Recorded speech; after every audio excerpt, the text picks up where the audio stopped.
What does it mean to do an adaptation well? This is a big question and a really difficult one to answer, and it depends on whether you're talking about adapting something within the same medium or outside of it. For example, doing a cover of a song or a retelling of a classic novel or even a remake of an old video game. Are we talking about that? Or are we talking about adapting something beyond its medium into something else entirely, the classic being a film adaptation of a novel? When I think about the former, I usually think about All Along the Watchtower, which is a song by Bob Dylan that Jimi Hendrix very famously covered. Hendrix's interpretation and adaptation of Dylan's song is brilliant, partly because it is something different. He shifts its genre, he shifts its tone, its style. He changes so much about what the original was that when you listen to them back to back, they feel like different songs. But so often, way too often, when a song is covered, the person covering it is trying to retain the soul and style of the original, like an homage, but I think it just comes off as lazy.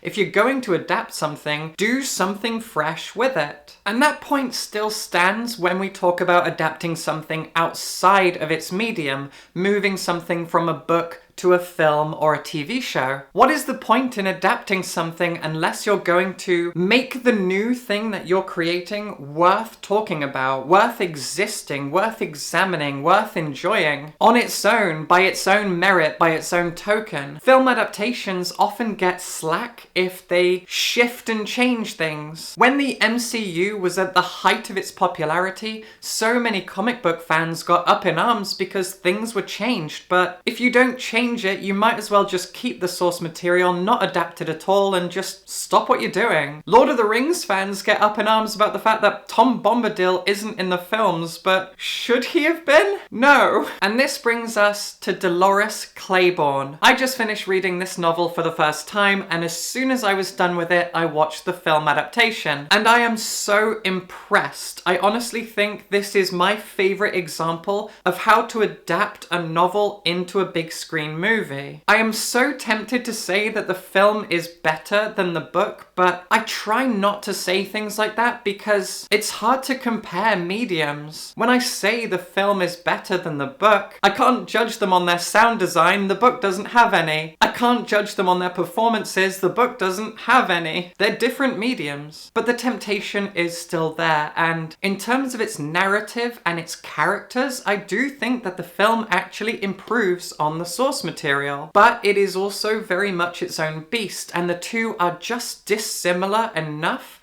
to make them both worth existing, examining, enjoying as their own separate things. I read the book, I watched the film, they felt like different things, and yet the film is still a worthy adaptation. So let's talk about it. Dolores Claiborne is a 1992 novel by Stephen King, and it stands as a pretty unique thing when looking at his entire library of works, because not only is this novel written in the first person, it's also kind of a stream of consciousness. There are no chapters, it is one woman talking to a pair of police officers the entire time. It is just her spilling her guts and telling her story. That's the whole novel. And as you get used to this style, and it does take a few pages, you kind of fall into her story and her way of speaking. You get the entire novel in her accent. You get it all from her perspective, and that means the entire story comes with her personality because it's how she is telling it. So often a novel is written in the first person, but you're not really getting the character's personality through their narration.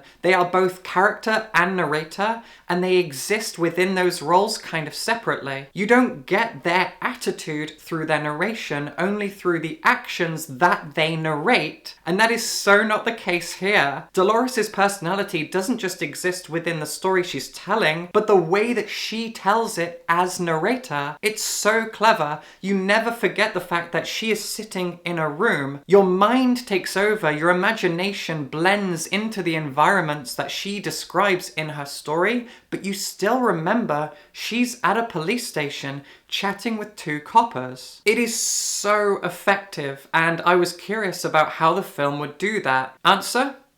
It doesn't. It doesn't try and do that at all. The film is more traditional in its narrative. It just tells her story, but it changes the characters around to make it work as a film, and it really works. The setup for King's novel and for the film is that Dolores Claiborne, who in the film is played by the incredible, wonderful, perfect in every way Kathy Bates. I love her so much. I am obsessed with that woman. She is the prime suspect in the murder of an elderly woman for whom she worked as a cleaner for decades. Dolores lives on a small island off the coast of Maine, and there is this one big house where this one rich lady lives, and Dolores has been her cleaner for so long. The old woman just fell down the stairs, Dolores was the only person there, and so she's the prime suspect. And she promises immediately that she did not do it. She didn't kill her boss, but she did kill her husband several years ago, and while she professes her innocence for one crime, she declares her guilt for another, which is so much fun. Within the first few pages of this book, she says, yeah,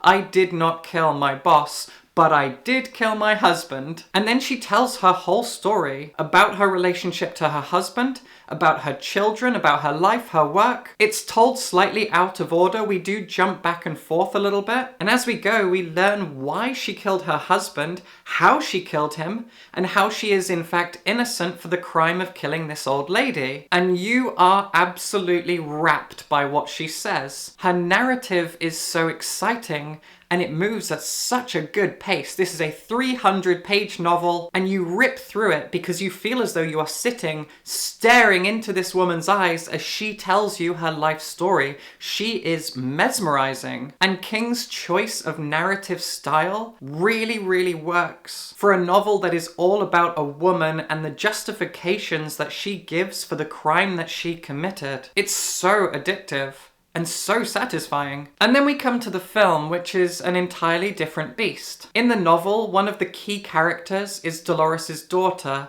Selena. When Dolores killed her husband, Selena was a teenager. I think she's 14 or 15. And Dolores says openly that she killed her husband for her daughter, to protect her daughter, because her husband was abusive. And we find all of this out pretty early on. Dolores doesn't hide the fact that her husband was a bad guy. The intrigue of the story is building up to how she killed him and how everything escalated up until that point. In the film, however, we're first introduced to Selena as an adult, played by Jennifer Jason Leigh, who I honestly think probably delivers the weakest performance in the film. She always acts as if she knows that she's in a film, kind of in a Nicolas Cage way, but it doesn't work for this narrative. It is a heartbreaking drama, but it's also gothic. There is a very good argument to be made that Dolores Claiborne is like a Victorian Gothic, like a Bronte novel. It is so claustrophobic, so tragic, so full of awful characters doing awful things. It's a Gothic novel. It just doesn't feel like one because of its telling. And when you watch the film, you do feel the Gothic energy more because of the storytelling structure and because of its aesthetics and setting. And so in that way, Jennifer Jason Leigh's performance actually does fit because it feels tongue-in-cheek Gothic. But because it's also such a tragedy, I didn't really feel the weight of that in her performance, but that's kind of by the by. In the film, Selena is an adult working as a journalist in New York City. She hasn't spoken to her mother, Dolores, in like 15 years. She has repressed all of her memories of her teenage years, but she doesn't know that. She clearly blames her mother for the death of her father. Although Dolores got away with the murder, Selena always suspected that she had something to do with it, and she and her mother's relationship just gradually fell apart until she went off to college, she moved away, she built herself a life in the city. But now she has to return because her mother is the prime suspect in a murder that she did not commit. Selena being set up as a journalist with an eye for this stuff plays a role in the film. She can help her mother profess and protect her innocence if the two of them can build a bridge. And the only way to build that bridge between them is for Dolores to help Selena remember what she has forgotten. None of this is in the book.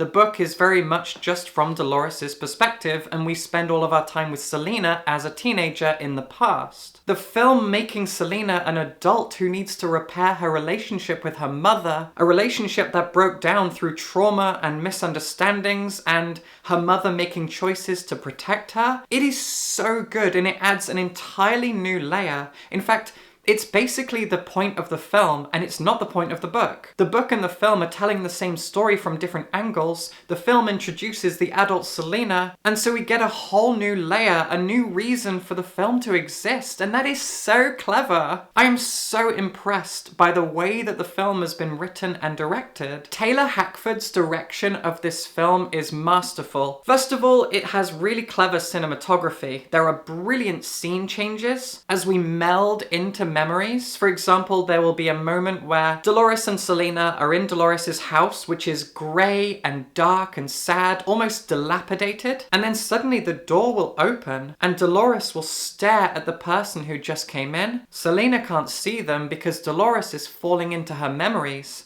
And as that person walks in, the camera will pan, something will be in the way, and there will be a great shot transition as the color comes up. Everything becomes brighter, and we are in a memory that, at least for the moment, is happy until it starts to turn sour and dark. These transitions for a film that came out in the early 90s are so gorgeous to watch. And there's also so much intimate camera work where the camera is in the car for very long scenes that are clearly just one shot that takes place as a conversation between two characters who are sat together in a long car ride. Oh, it's gorgeous. So there is some really great direction here that really amps up the atmosphere and the narrative. And the film's soundtrack was done by Danny Elfman, who does such a great job of leaning into the gothic atmosphere. I think that's how the film feels more gothic than the book, because it has Danny Elfman doing its score. But one thing that the film retains really well is Dolores' personality and how she is performed and portrayed. Not just her, but the world that she lives in and the other characters. See, Stephen King enjoys putting the Maine accent into his books. He does it a lot.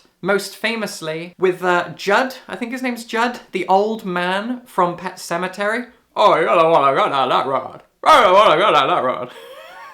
I do that way too often. Now, I don't know much about Maine. I've never been there. I don't really understand the accent, but I feel like I do now because of this book and film. All the way through the book, Dolores says the word "aya," and that is captured in the film as well. Kathy Bates. John C. Reilly is in this film. Like, it must have been a really early role for him, but John C. Reilly, Kathy Bates, and Christopher Plummer, all three of these amazing actors, all deliver this accent perfectly. Jennifer Jason Leigh doesn't have the accent because she's lived in New York for a long time, and she's clearly tried to get away from it. I relate to that very, very strongly because I'm from the West Midlands and my parents both talk like farmers, and I kind of just shed that accent like a skin. I don't remember ever having it as a kid, actually. I've spoken like this for as long as I can remember, but as soon as I talk to my parents, they're like proper West Country folk, proper ooar. That's how my parents sound. It's my whole family, my cousins, aunts, uncles, they all sound like that. I don't. I am the black sheep. And Jennifer Jason Leigh carries that black sheep attitude. She's a big city girl now, going back to her small nowhere town. She hates this podunk place. She's obnoxious, and yet she's someone that I really identified with in that way. And the island on which they live has a fantastic atmosphere all its own that again makes it feel very gothic. And something that I think the film really excels at is giving these characters a little more time to brew and be nurtured by the story. There is more breathing room that allows us to get to know all of these people and give them a little time to marinate. They feel a little bit more solid, and that's because there is no one perspective. The novel has just Dolores' perspective. She talks really quickly, she's very confident, she has a specific attitude, she is jaded and cold. And so when she talks about these characters, even her own kids, there is a speed with which she talks because she's trying to push through it. So we don't get time to sit with these people and their tragedy. In the film, the tragedy is something that you have to stew in. I'm using a lot of food metaphors, but you get it. You sit there in the cold and the dark with these people as you acclimatize to all the terrible things that have happened to them. In the film, it feels like these things are being pushed through. For Dolores' sake, she can't dwell on these things too much, so she just keeps talking and talking and talking, and it is an endless diatribe, a spilling of her soul.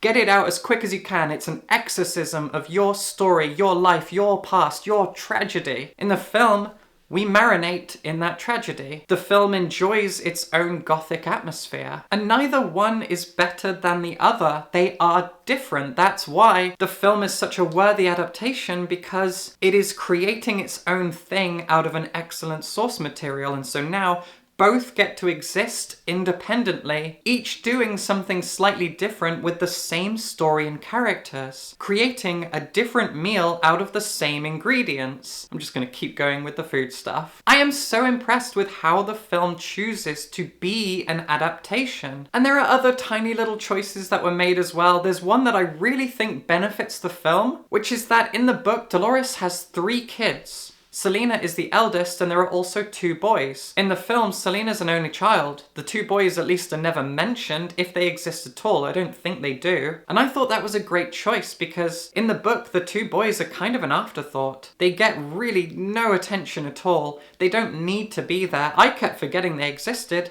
and then in the film they didn't exist at all, and it just felt right. It felt better, because the story is about her relationship to Selena, and their relationship as women to this awful, abusive man. The 2 boys are an afterthought. They feel that way in the book, and so they are cut out from the film, and everything feels neater and cleaner as a result. And if I didn't love Kathy Bates before, oh my god, her performance in this is electrifying. She walks as though she's carrying the weight of the world on her shoulders, but she also is full of piss and vinegar. She spits venom. She is dark. And yet there is still love in her as well. And you feel all of this with every word she speaks and every step she takes, every look she gives. It's incredible stuff. Kathy Bates is a true genius of the acting profession. I love her so much. Oh god. I am so amazed by Dolores Claiborne. As a story, as a novel, and as a film. This is how you do an adaptation, and make it so both the original and the adaptation have a reason to exist. Hopefully in this video I have shown you, by analysing both of them separately and comparing them, you can see how a story can be adapted so perfectly, so that we get 2 versions of the same story and both have a reason to exist, and both stand uniquely as a work of art in their own right. Really amazing stuff. I hope you enjoyed this. Subscribe for books.